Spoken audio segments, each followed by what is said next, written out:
Lutomia ndilo jina langu, Duncan Were Lutomia ndilo jina nilopewa na baba na mama.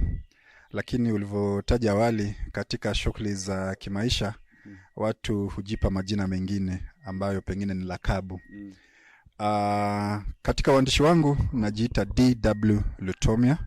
Ni ufupisho wa D Duncan, W Were, alafu kisha Lutomia. Mimi ni mzawa wa hapa magharibi ya Kenya. Hapa tulipo Mumias.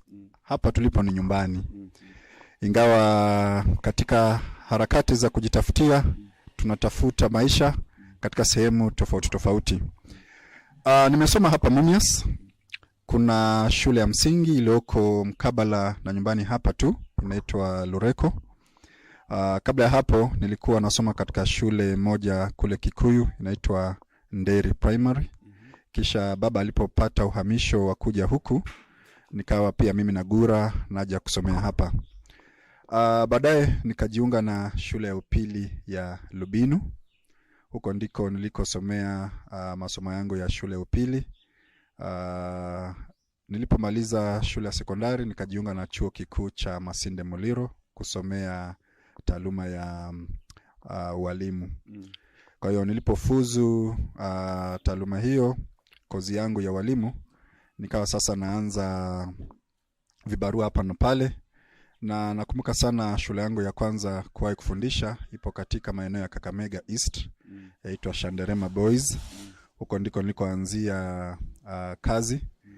Baadaye nikatoka Shanderema Boys, nikaingia St Mary's Girls Mumias.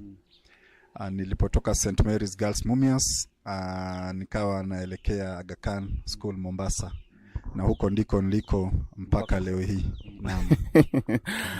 Na nikidhani kwa faida ya mtazamaji, hiyo ni historia fupi tu ambayo kwamba unayo. Maana si ndefu vile.